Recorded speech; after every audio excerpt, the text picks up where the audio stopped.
Oh, And we are live. Hey, everybody. hey I am everybody, Haley Gray, and this is my dear friend, Victoria Bentley. Welcome. welcome. You guys are on the live. Give us a hashtag live. If you're on the replay, give us a hashtag replay. Let us know that you're out there. And oh my gosh. So I'm going to say one thing. I voted. So can all the political texts and ads please stop? Oh my gosh, I'm getting 30 a day on my cell phone. It's unreal. What's with this stuff? And then I'm getting them from my daughters too. I'm like, dude, she doesn't even live in this state. She voting in Ohio? Um, she got a vote by mail. So my 19-year-old got a vote by mail. My 20-year-old is, or But is she 22-year, voting in Ohio for Ohio? no, she's voting for North Carolina Okay. because she's technically a resident of North Carolina. Still, her permanent address is here All right. because, you know, she's in that gray area of being a student. But I'm like, can we just stop with the texts? Because I'm getting them for Laura. I'm getting them for Zena. I'm getting them for me. I can, you know, I'm just dying laughing because, you know, it is a thing, but 2 weeks. I'm just like, oh my gosh, somebody please make all the political texts stop now. It will be actually able to see an ad for soap instead of political candidates. Oh my gosh, I've been catching up on Star Trek lately. So hi. Love it. Which one are you watching? We're watching the first one, but we're also watching the one with Shaniqua Martin Green. The Discovery. Yes. Which season are you on? 3. Okay, I'm still on 2. I'm trying to finish 2. My husband has graciously agreed to wait until I get to the end of 2 before he starts watching 3. And y'all should know how unusual it is for me to be watching any kind of TV, but so much fun. But it's like every other TV ad is either a car or a political ad. or the other one that I've been dying laughing are shingles vaccines. Shingrix. That's what that is. It's a 2-part vaccine. I went and had my Shingrix vaccine, and they called me and said, "Oh, we didn't give you the right one. What is it you gave me? So now you have to come back and have 2." And I'm thinking, really? What is it you gave me? They don't know. Oh my gosh. That's Okay. awesome. Yeah, hey. That's phenomenal. In my arm. That's it for me. Yeah. So tonight's topic is, who are 5 people coming to your dinner party? Isn't this fun? I think so because, you know, we don't think about this too often. I've posted this in the past in the group. And, you know, we don't really think about, who are these like 5 people that you consider like truly inspirational that you want to have dinner with? Or maybe not even inspirational. Or people you just say, and Hitler isn't on my list, but it would be kind of like, so what were you thinking? You know what I mean? Yeah. Not necessarily inspirational. That would be true. Yeah. Taylor. So what made you get into impaling anyway? You know? What made you think blood was such a good option? And maybe we could have our Halloween themed dinner. Oh, that would be good too. Yeah. So who's on your list? Give me a name. I would like to have Oprah Winfrey over for dinner. Okay, tell me. You know, I find her story really inspirational. You know, she's overcome a lot of biases and, you know, systematic, you know, discrimination in her career. And, you know, and she's just become such an amazing, kind, or has always been, you know, but is really such an amazing, kind-hearted, generous person. You know, I want to give you a gift and you a gift and you a gift. And, you know, it's just that wonderful thing. And I recently got her O magazine and I got a subscription to it. And I just love the ethos. Tell me more. The ethos, the kind-hearted, generous, giving ethos. It's okay to have money. It's safe for me to have money, and it's also amazing for me to give back. It's kind of a lot of how I live my life, and I think that permeates in the Women's Entrepreneur Network. It's safe for me to make money, but I also am doing this in the vein of giving back as well and making the world a better place. And in fact, there are aspects of things that we do in Women's Entrepreneur Network that echo, I won't say directly replicate, because that's not the case, but echo some of the ideas that I've seen, in like the media empire that Oprah has created. I just really admire what she's done and the creativity and the way she's done it. Well, she certainly has come a long way from the sexually abused Black girl from nowhere, Mississippi, no education, nowhere, nobody helping her, like nothing. Of all the miserable places to be from. Yeah, claw yourself up out of. Claw yourself out of. To be a Black girl in Mississippi with, absent parenting, whatever you want to call it. Yeah. And only in America, right? Yeah, no, it's amazing that she has accomplished, truly, and reached the level of accomplishments that she has, and giving back so much to the world and the community. To me, it's really cool because she has funded, entire schools in Africa. Well, you remember what she said about that girls' school in Africa? She was asked, why did you do that in Africa? You could have done that on the south side of Chicago. And she said, when I spoke with those girls, and I don't know where she started. I don't know why I don't know how she got to that school, that Africa, whatever. But she said, when I spoke to those girls, they said, we want to learn. We want to read books and learn things. And she said, when I interviewed American kids, they wanted the latest sneakers and the latest Air Jordans and the stuff. Yeah, if you look at where it's going to make the most difference.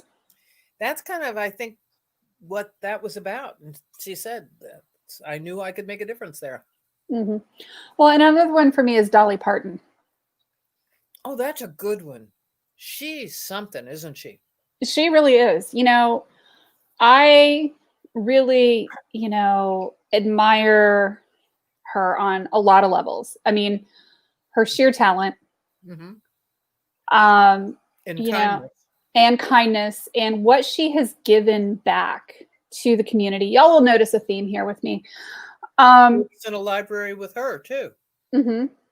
Books in the holler. Right. And I ain't dumb and I ain't blonde either. Yeah. And I mean, just what she has done with her life, and the two of them have, for the most part, completely steered free of everything political. And to me, that's kind of a cool piece as well. Oprah Winfrey has not. Oh, okay. I have not. Oh, Oprah Winfrey elected Barack Obama. Oh, okay. Oh. I had not seen her involved in that, but yeah, and she's the one who's doing the tour with Michelle Obama. Okay, I have not been watching that. I haven't even seen any part of that, which is kind of funny.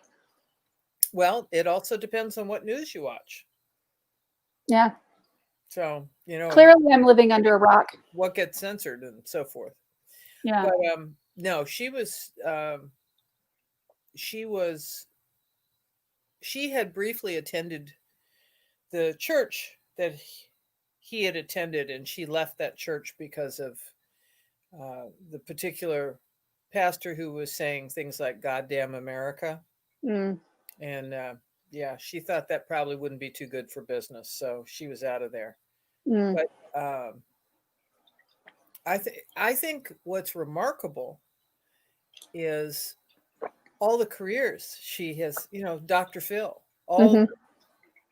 the books that have become, Yeah. all she has to say is, these glasses, these are, Betsy Johnson, that's it. Betsy's a millionaire. I mean, she has been, she knows what an That influence. influential. Hmm. Yeah. And she's made a difference in millions of lives. Oh my gosh, yes. Yeah. And a lot of women's lives. And Hmm. um, she has, I think, what I also think is remarkable, and you hear bits and pieces, but a lot of it is snark and Schadenfreude. She's been relatively free of scandal. I mean, you just don't Yeah. hear a whole lot of Absolutely. bad stuff about her. And she's a target for bad stuff because she's so wealthy. Oh, People will yeah. hate someone for their wealth. Oh, people will target you for being it, for them even perceiving that you might be Absolutely. wealthy. Whether you are or not is not important. It's they're going to come after you. So I think she's remarkable. And her struggle with food and her struggle with weight has really, I think it has helped a lot of women Hmm. say, look, I've got all the money in the world and I'm still overweight. And I have all Right. the gurus and all the health consultants and the cooks and I read, or I heard her interviewed, I can't remember which, that on one weekend she had a 10-pound tray of macaroni and cheese, the certain kind from a certain restaurant that she liked, and she ate the whole thing. And I thought, she's very human, Hmm.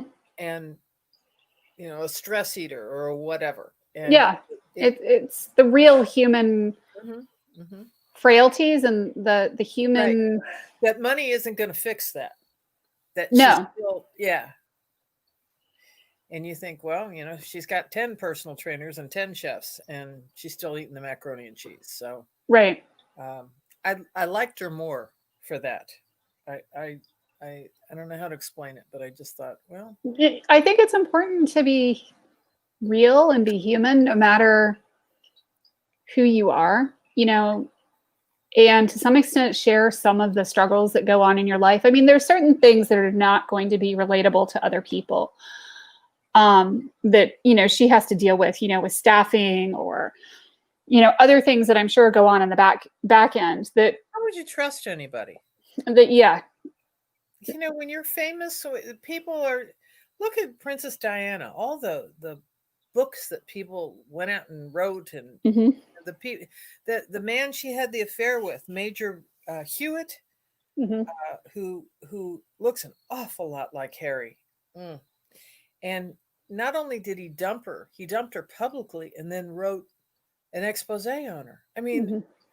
oh, the How do you power. ever trust somebody again after that? No, no, you wouldn't. You would never get over that. And um, But you've seen it too. I mean, unfortunately, and this is not a political statement, but you've seen it also with everybody that's been involved with Trump's. The woman who was the friend of Melania's who came out with that expose. And then, everybody who's in the circle, it's like, okay, who is the next book going to come from? Sad. you think that, okay, you're married to somebody and this is their aspiration. I didn't run for president; he did, and why do I have to pay the price? And I think that, yeah, the perks are pretty nice, but to be a public figure, oh, no, no, no. I would say that the perks are probably not worth it. Mm. I put on my list Queen Elizabeth, Mm, and I thought, um, she has been, I think, 73 years on the throne. yeah, a lot of years. A lot of years. I mean, more than anyone ever. Hmm. And she has seen prime ministers come and go. She has Yeah. seen wars. She has Hmm. seen heartbreak. Oh, Her yeah. mother and her sister, when you're that, who else are you going to talk to, right? Your mother and your sister. And they Hmm. died within a few months of each other. And then she had the scandals of the daughters-in-law all around that same period of time. Yeah, and Windsor Castle burned. Right. Very good. And she called it annus horribilis. Yeah, And I thought, who does she go to? And she is also the head of the church. That is part of and the head of the state. Yep. yeah, yeah. And I mean it's a figurehead head of the state. I mean she doesn't have any she forms a government, but it's in name only now. I mean it's not True. But still, I mean, people look to they her look as a role model. hmm but And a it's a tremendous burden. burden. Yeah. I And mean, you really feel sorry for the children and grandchildren who are in line to the throne. don't feel sorry for Harry. Well, I don't feel sorry for Harry because he's made his decision to, exit stage left. And hopefully, with the fact that, William has had 3 children to this point, it seems unlikely that Harry will, be forced into that role. But, I certainly do feel sympathy for Charles, being the king in waiting for the last 71 years, his entire lifetime. And, now William and Kate, knowing what's coming and, being forced to live in, basically a glass house Mhm. Mhm. Mhm. under a microscope. I read um it was after I saw The Crown, and in The Crown they talked about how she liked Billy Graham. And I read from uh, someone, uh, a relative of hers, has written Hmm. and said what a deeply religious woman she is. I mean, this is she believes she has been assigned to this post by God. That Hmm. that's who she answers to. Hmm. That, and I didn't realize that. I didn't think of her that way. And I know that she's the head of the Church of England, and I think, okay, that's a title, but apparently she takes it very seriously. And I think she has done a remarkable job being um, impartial. Hmm. She's had Labor, she's had Tory, she's had Conservative, she's had all types, Everything.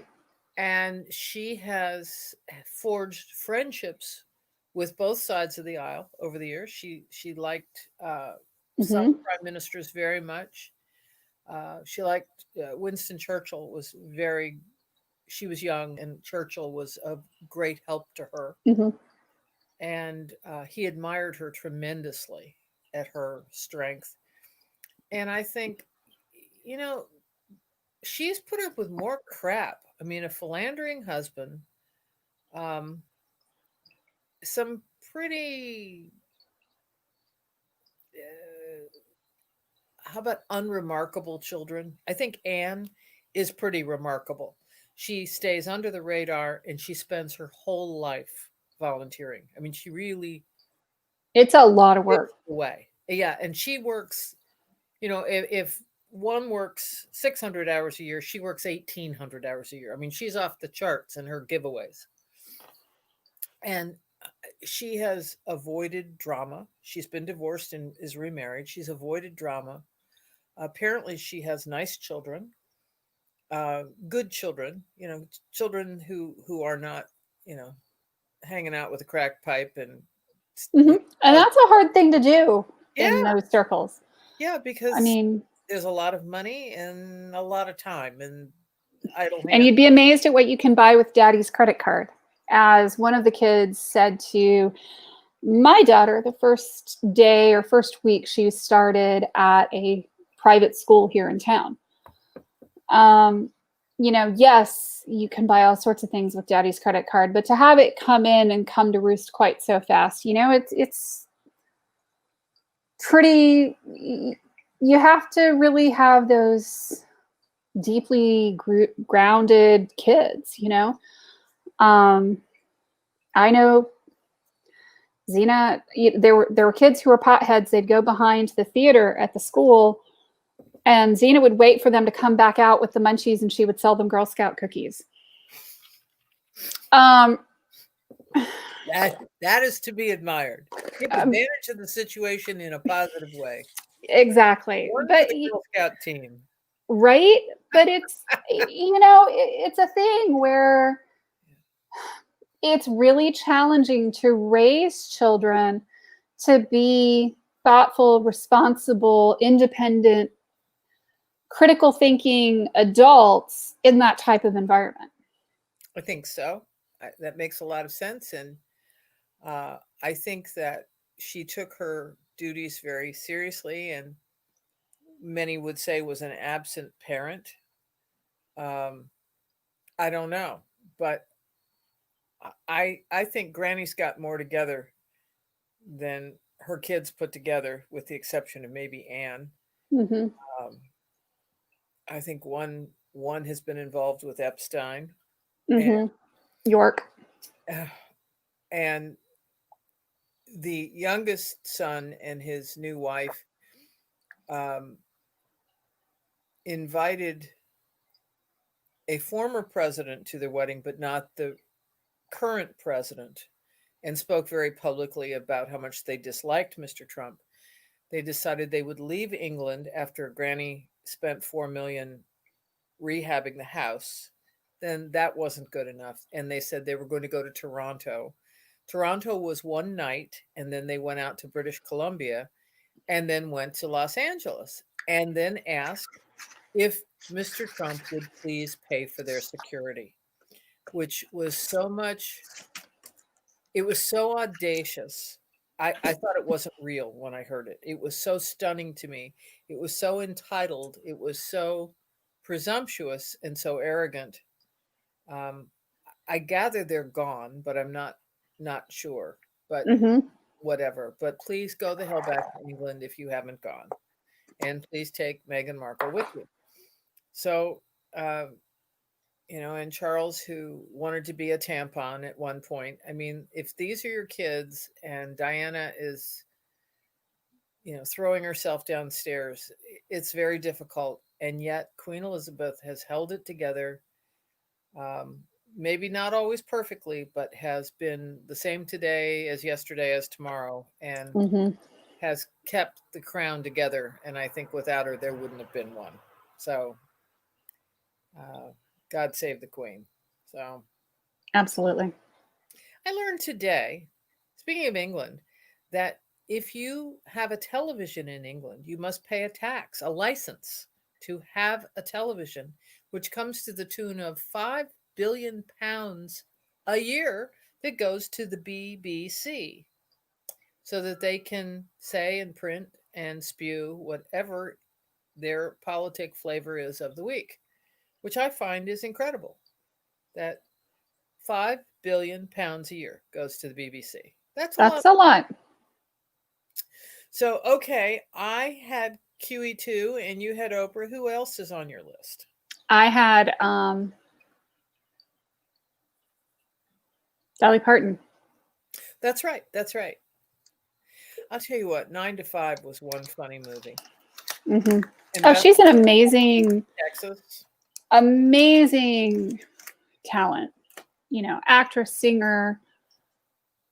Just I remember her. I mean, early 60s on the Porter Wagoner show in black and white. That's mhm. how long ago I remember her. And she has a very And infectious laugh, and you can't help but like her. Everyone likes her just mhm, because she's hardworking and nice mhm. and laughs a lot. And as my husband was commenting, she's had some really good plastic surgery. Oh, yeah. Oh yeah, only the best. Wanted to be a ballerina, but she kept tipping over. Oh, yeah. I'm just laughing. And y'all don't think I'm saying that in a mean way. I'm actually in the process of starting to discuss plastic surgery and skin removal since I had bariatric surgery. That's the next stage for me. So, Good for you. we are figuring out what that means, but it's kind of funny because he's like, yeah, because I made the comment about, when did I start looking into the mirror and become a 47-year-old middle-aged woman? You know? Yeah. He's like, Just do you kind remember what your mother looked like? And I'm like, my mother died when she was 67 and she didn't have a single wrinkle on her face. So, how did she do that? Was her skin darker? she's very olive toned. Mm-hmm. Mm-hmm. My mother was biracial, so she tended to not wrinkle. That's interesting. Did you Mm-hmm. know your grandparents? Yes, I did. It mixed further back down the tree, but we're pretty sure, just given hair texture and skin colors and whatnot that keep popping up in the family. But yeah, no, she was very olive skin toned and bright green eyes, and not a wrinkle in sight. Yeah, darker skin. You look at redheaded people, redheaded freckled people, how their skin ages, their hair bleaches out to white, and how, yeah, really, my brother is a very carrot topish kid, and at 30 he was all, Nick. I mean, his hair is all white, and his skin is. He really has a lot of lines on his face because that's just how. Interesting. Yeah, Yeah. my dad was the same way. Hmm. So I would have put, and I wanted to bring that. I would have put George Clooney on the list because he's a very handsome guy, but I have to tell my George Clooney story, and then whatever. And hi, Marilyn, I see you there. Hi there.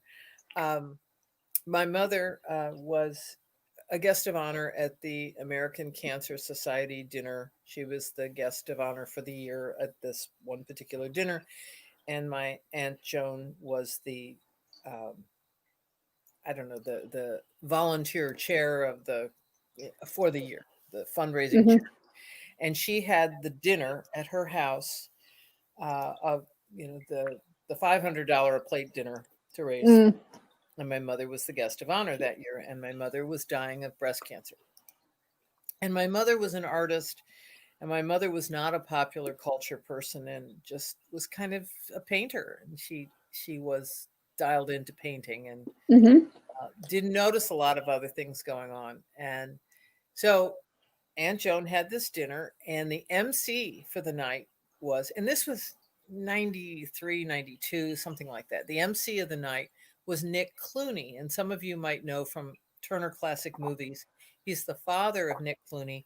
Nick Clooney was the local ABC anchor of WKRC in Cincinnati. Um, and kind of a local talent, local host, talk show, that kind of stuff. Nice guy. Rosemary Clooney's brother and George Clooney's son. So he was there that night as the MC, and his son was starring in ER and was newly divorced. And lo and behold, he brought his son there that night to the dinner. And that was a real fundraising opportunity. Anyway, my mother at the guest of honor table was sitting in between Nick and George Clooney. And I was in law school and newly divorced, and my mother did not know. I mean, having lived in Cincinnati forever, had not known who Nick Clooney was because she never watched TV, and didn't know who George Clooney was, who I think at that time was the sexiest man alive on the front cover of People magazine, and sat next to him, and he spoke to her, and she was a very beautiful woman, and people would speak to her often, and she was a very gracious person, and she was treated with great deference, and she was lovely. Anyway, she said, well, when she came home, and I Aunt Joan wanted me to come to the dinner, and my mother said, no, no, it's too much, she's too busy, and whatever. And so I didn't have the option. My mother came home and told me, I sat next to the nicest young man, and I told him all about you, that you were newly divorced too, like he was, and you were in law school and you were working so hard. And he said he thought you must be very interesting. And if I was anything like her mother. He really thought he'd want to meet her, saying, "Oh, just nice, gracious table talk, right? Pass the wine, have another drink." And I said, "Well, who is this guy?" And she said, "I have his name written down. It's George Clooney." So whenever I get pissed off at my husband, I say, "Listen, I could have been Mrs. George Clooney. If I'd been sitting at that table, things would have been really." My mother could have a match made in heaven, huh? And Nick Clooney was loving my mother as well. It was so funny.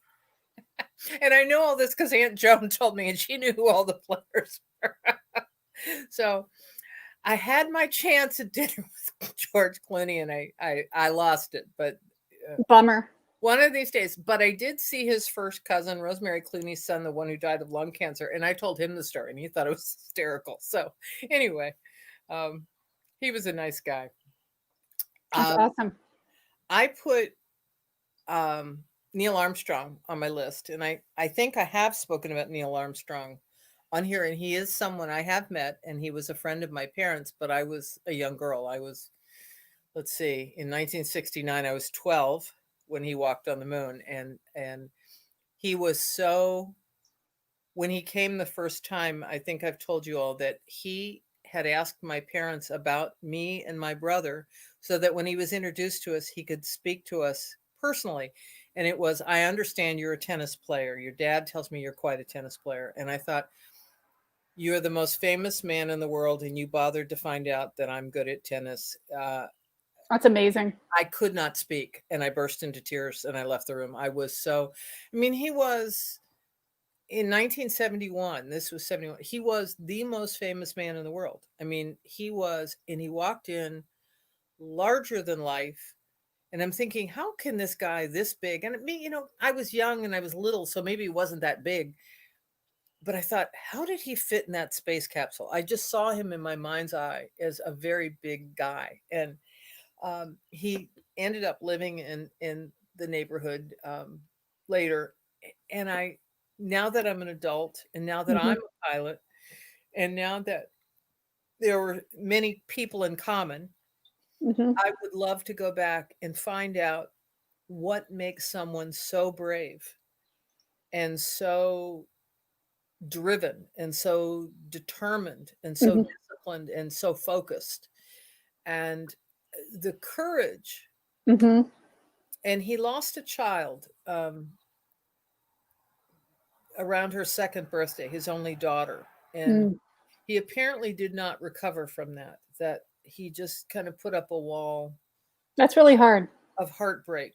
And it was, the marriage was tough after that, whatever. I mean, that's what I've heard. I don't know that, and I don't think it's appropriate for me to make conjecture about that, but it's my understanding. And I would love to have dinner with Neil Armstrong and hear and tell him how much he meant to me that first meeting, and hear more about him. Just being him. Not that I want anything from him. Just be yourself. I want to hear all about you just being you. I would think, as a famous person, everybody wants a piece of you. And I just would like to hear him just be him. Yep.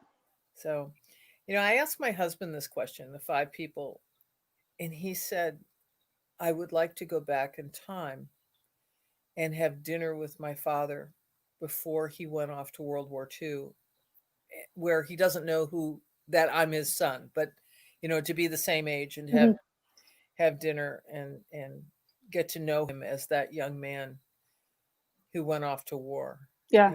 I thought that was it. And I thought how interesting it would be to meet our parents as classmates, or people you went to church with or went to a country club with, or something, to see. I would love to go back and meet my maternal grandfather again. I mean, not that I wouldn't like to meet my other grandparents, but I only met him apparently once when I was 2, and I went climbing over the table as opposed to going under the table like most normal 2-year-olds.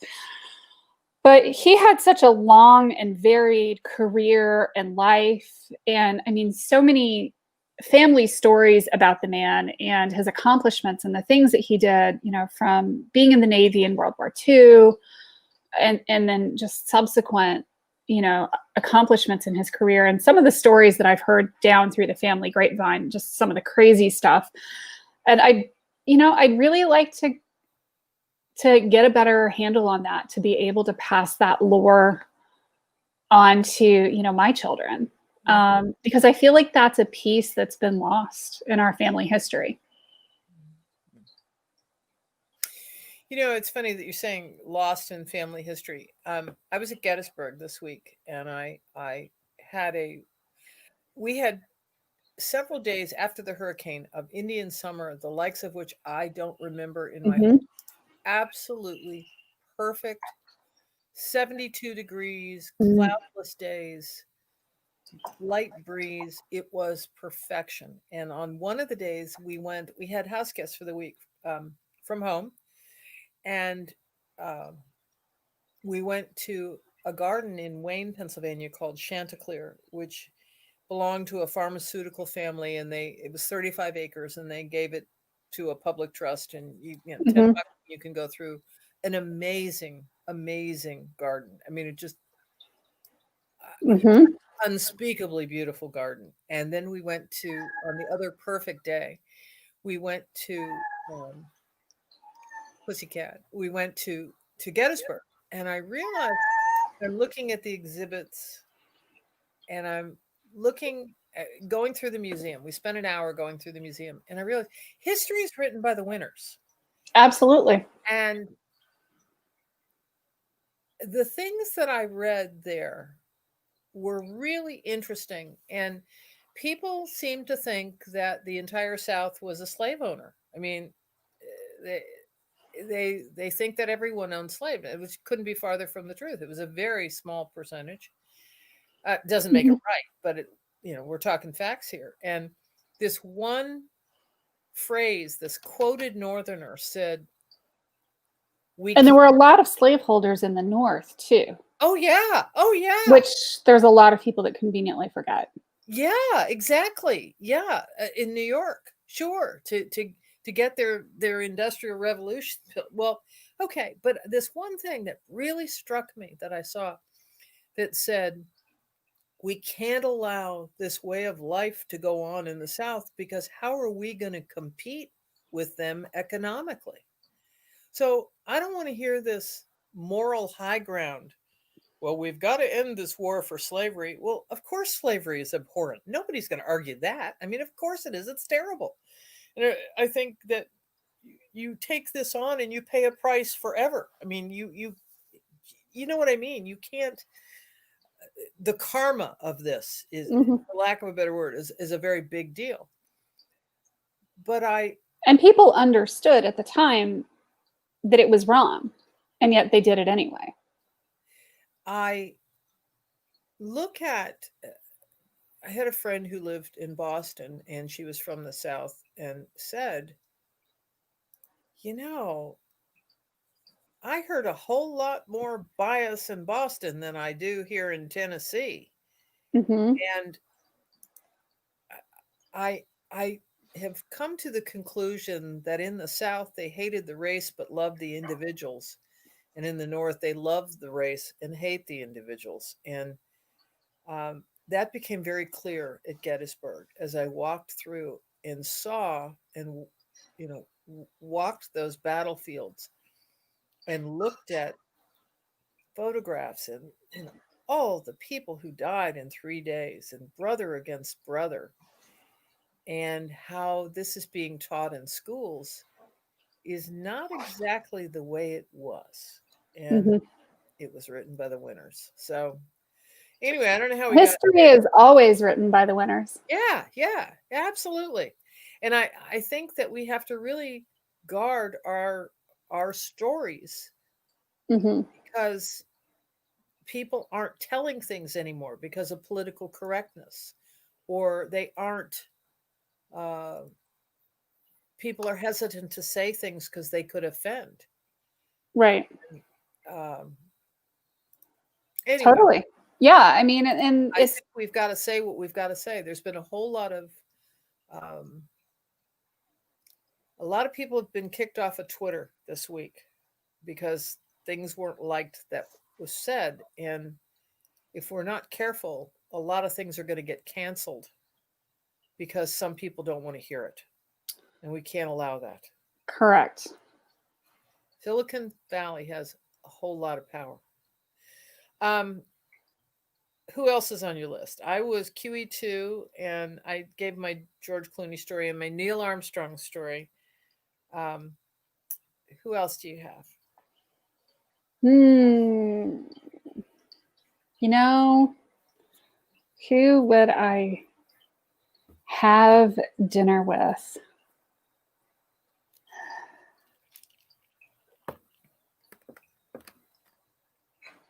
It gets harder from there. I start to think about, who are powerful, influential, people that have, either been in my life, like that are influential to me or influential to others. Um, or that I think would just be fun, right? Yeah, I put Um, Audrey Hepburn down. ooh. And I thought, this is a woman who set the standard in the early 60s. I was born in the mid 50s.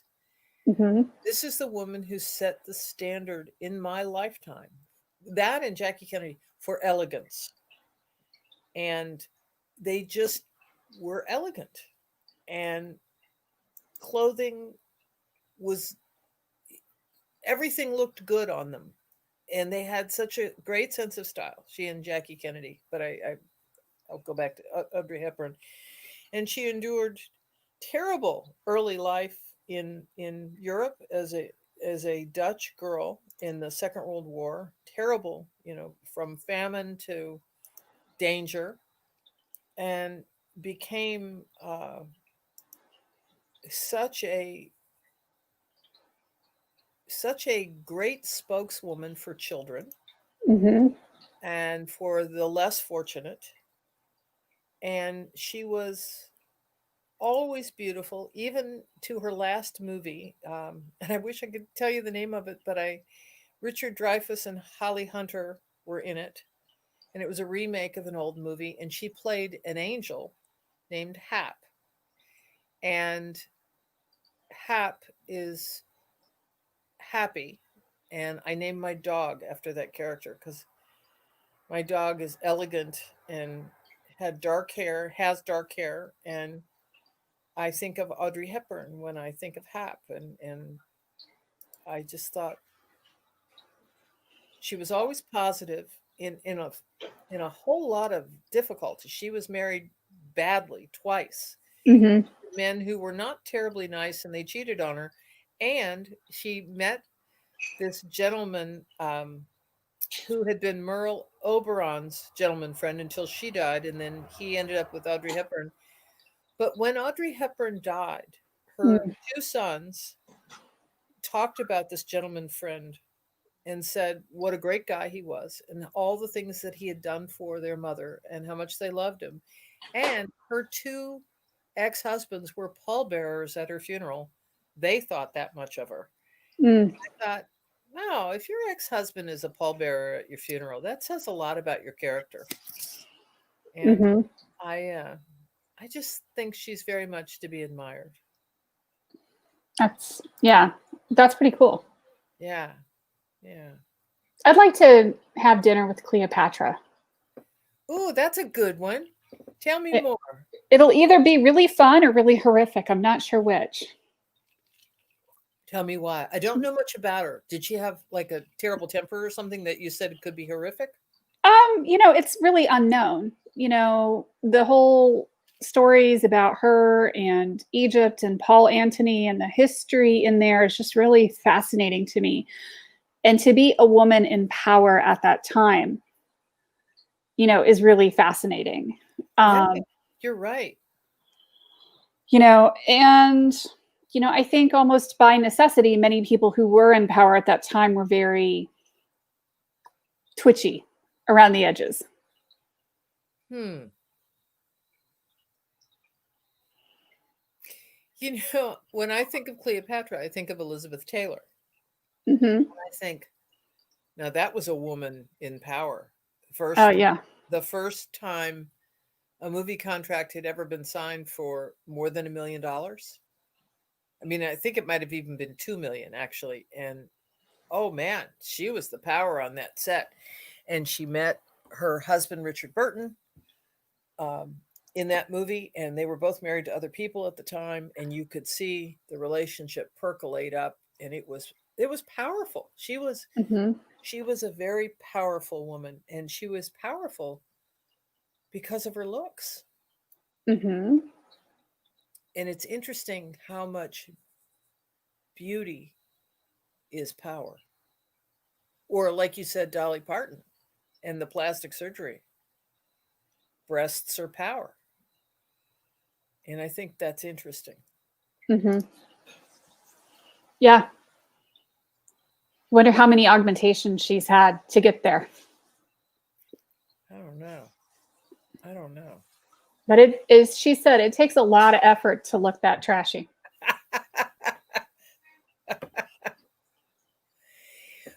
My uncle lived in New York, was a banker in New York. He's still living. He's going to be 92 this year.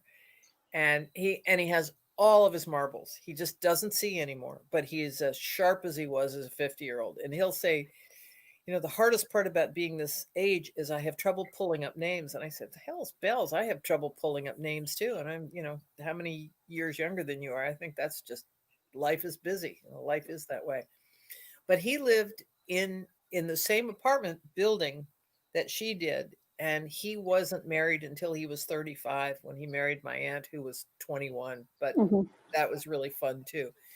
And he and his roommate or friend, I'm not sure if they were roommates then or had been roommates when they were younger, used to go to this restaurant across the street from the apartment building that they both lived in because she was so beautiful. They wanted to just chance it that she would come in for dinner. And they would go and the concierge or the doorman or whatever, when does she come here? Like Thursday nights. Okay, make sure I always have a table.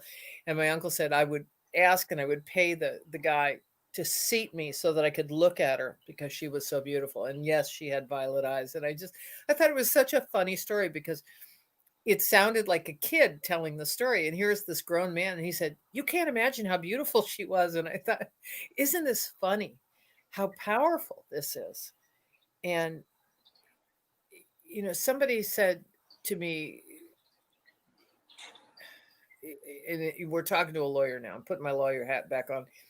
A friend of mine very naively said, and she kind of lives in her own world, she said, "Well, I just don't understand how so and so got all those jobs and how, I just," and it's like, you don't understand how much power there is in sex. And it just had never dawned on her that that is the game changer for a lot of people, and that's how a lot of people get to where they are, and a lot of Yeah. get to where they are is The casting couch. asset. Yeah. She, how many husbands did she have? 7 marriages, 6 husbands. Okay. Yeah. No slouch there for sure. Mm-mm. Well, she knew what her power was and she used it. Yeah. Well, use what you got.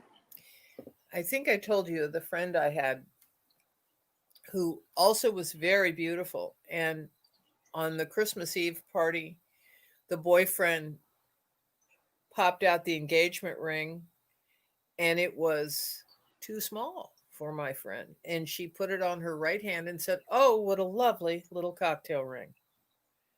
And power, you know, you want to dance with me? It's got to be at least 3 carats. And sure enough, the bigger ring appeared. And I thought, I told that story to my mother. She thought it was shameful.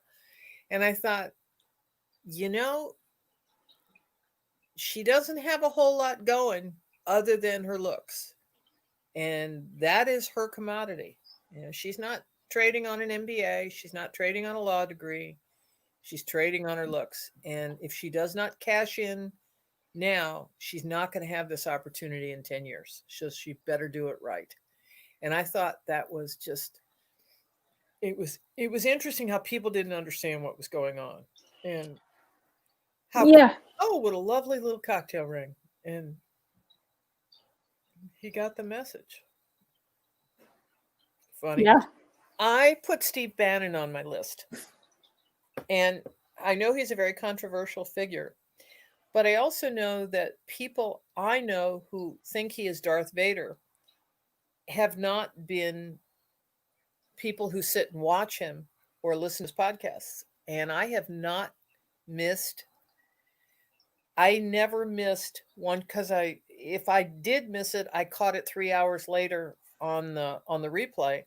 I never missed his Breitbart show, and I have not missed War Room Pandemic since it started a year ago tomorrow. And people will say things about him, but I have never heard. And I mean, I haven't missed any of it. There's a lot of people saying things about people right now that is pretty nasty.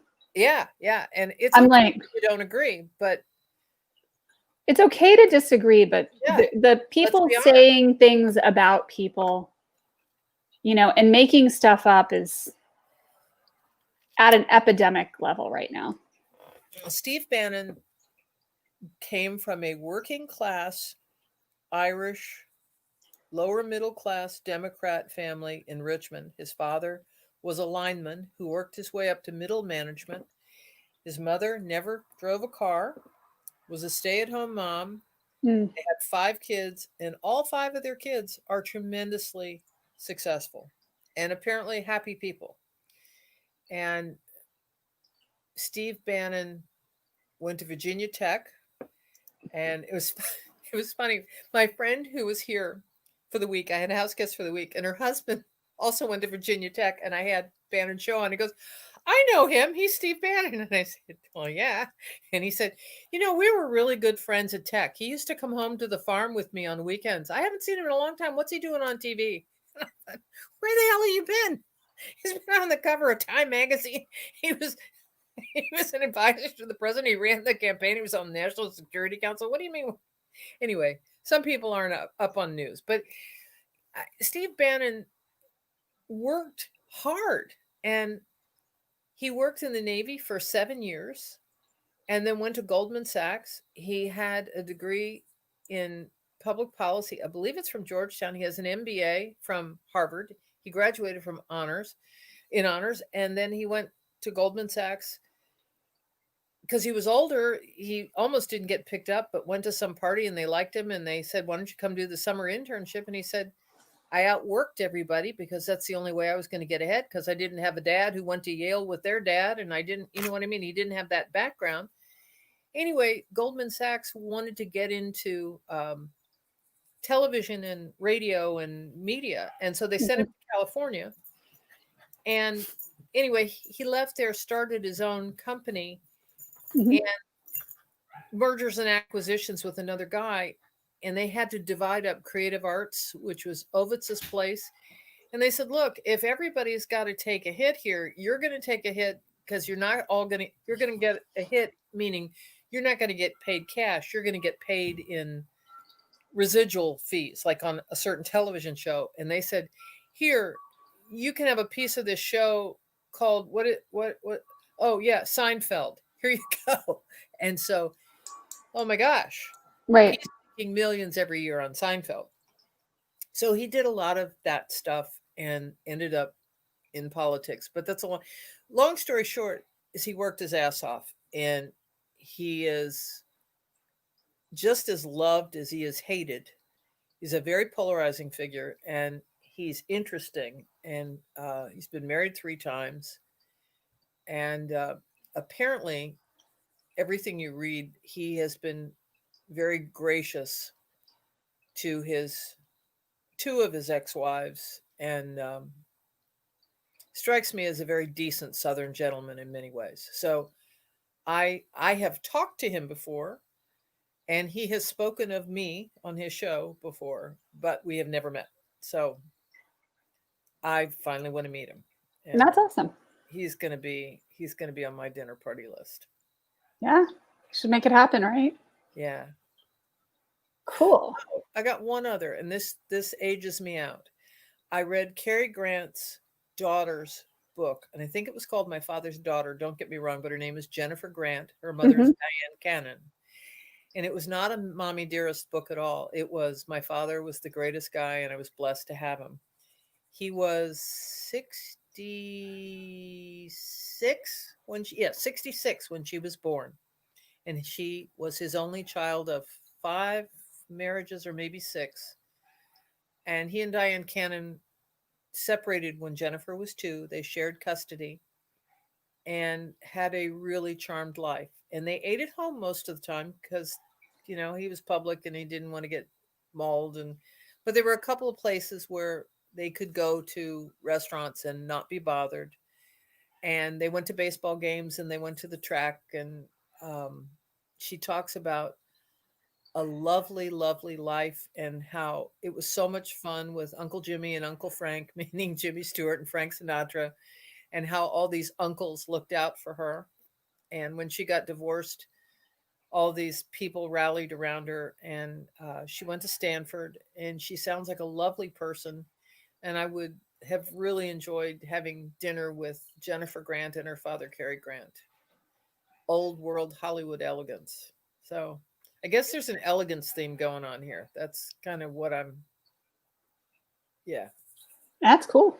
I like elegance. yeah. Hear my barking dog out there. Yeah, you got quite the barker in the background. Yeah, yeah. I got catted earlier, so we're all good. Yeah, she just came to see me, and now she's back outside again. Awesome. Hey, we're out of time. We are out of time. It is 9:00. I am so glad to have you here with me. I love this. This is fun. I love you, Bailey. You are such a wonderful friend and such an interesting, bright, accomplished woman. And I'm so glad Thank you. to podcast with you. This is fun to do. Thank you for having me. Thanks, guys. Have a good night. See you next Tuesday. We'll be back. Bells Bye-bye. on. Bye.